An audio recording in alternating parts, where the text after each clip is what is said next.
The boss of Jaguar Land Rover says he wants to build an electric car and battery factory in the West Midlands, and it could help double car production to 1 million a year and add 40,000 more jobs. But he says this can only happen if the government helps by freeing up land and improving electricity supplies. And ITV News understands that if it's too difficult to achieve in the UK, the company may look elsewhere, perhaps Slovakia or Austria. Our business correspondent Mark Goff was the only television journalist at a high-level briefing between the company and the government last night. Under the stewardship of CEO Dr. Ralph Speth, Jaguar Land Rover has grown at a rate of knots, employing 40,000 people, selling 500,000 cars and generating profits last year of £1.5 billion. What's next on the carmaker's journey?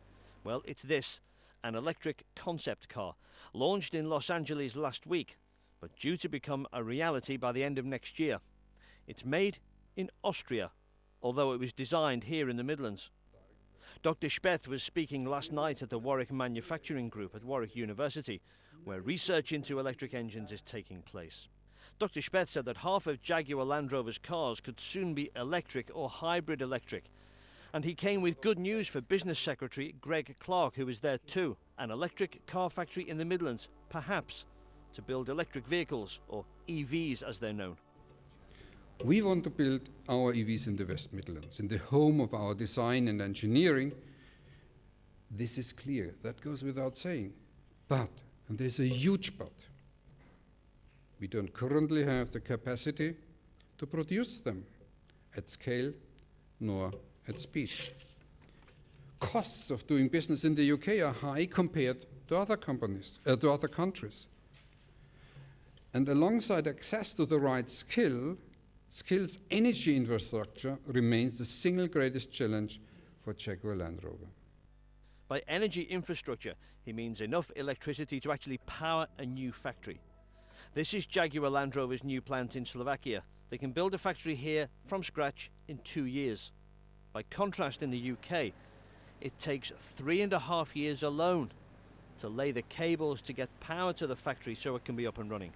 Too long, says Dr. Speth. Jaguar Land Rover wants help for that. More land to expand facilities at Gaydon and Whitley at Coventry, perhaps for the electric engine factory. Easier planning and land for houses for workers.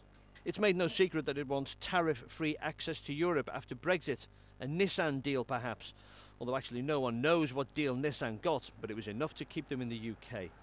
Last night it seemed the government was listening to Jaguar Land Rover too, and willing to help. The pace of this is quickening all the time. So is our commitment to it, and so I think this is a big moment for a hugely important combination of sectors and technologies and institutions. But the UK is behind in research for electric batteries for cars and driverless cars, which need good 4G and 5G phone connectivity. Germany is well ahead of us. They are planning and building the necessary infrastructure as we speak. This is a race, ladies and gentlemen. It's really a race.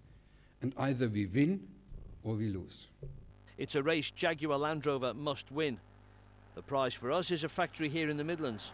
A factory in Slovakia or Austria is no consolation prize. So good news on the one hand, clear intention to build a factory here in the West Midlands, but it sounds like there's a caveat. Is it going to happen? Well, I think you're right. You know, there's a clear intention. JLR definitely want to build one here. I mean, not least because they want everything in kind of one cluster. You know, the electric car battery, if you think of the floor of your car, that's going to be a whole battery. That's 650 kilos. You don't want to be shipping that from abroad because of the cost attached. So they want everything in a cluster. They're keen. Government is keen as well. We mustn't ignore Austria and Slovakia though, because Austria is where the current electric concept car is being built, and Slovakia is where a new Jaguar Land Rover factory is being built. I think, not been confirmed to me, that's where the new version of the Land Rover Defender is going to be built. So they've got all the infrastructure abroad. Some interesting figures. Ralph Speth said last night that in 2008 Jaguar Land Rover was 48 hours away from going bust. Ratan Tata bought it. They fly to it. They initially asked the government, say, can we have a loan? The government says, we'll give you 50 million quid. We'll underwrite 50 million quid. That's peanuts. They fly to India, go to see the State Bank of India, and they give them £2.5 billion loan in a heartbeat like that, and that kind of saves the company. So will it go ahead? I think in this post-Brexit era, the government will not want to lose Jaguar Land Rover abroad.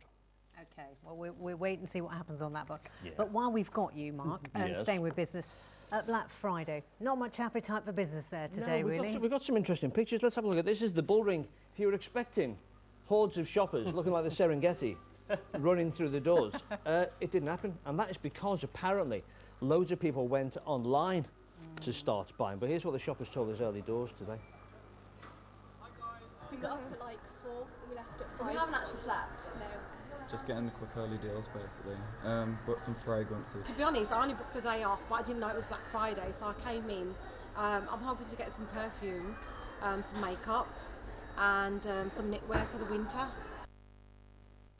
I have to say, very early this morning, I Yeah. found that to be the case. I just think there weren't a lot of people. You I found it at popped out lunchtime? at lunchtime, actually, no problem at all. And it's very rare I go to the shops because of the hassle. And actually today, plain sailing. Did you buy a bog? Did you buy anything? I didn't buy you anything. No, that's typical. Apparently, it's online is going to be the hit this year. 1.9 billion quid is going to be spent. Carphone Warehouse tell us the Carphone sales are up 480% this week compared to last week. Okay, so That's astonishing, isn't it? we're clearly not buying the right Yeah. things. Don't do a Anyway, bit of late shopping now, might be quiet. yeah, yeah, Thank you very much, Mark. thank you. Right, the ITV Evening News is on after us. Mark Austin has the headlines. Tonight, the child sex abuse scandal rocking football widens. As more former players come forward, police believe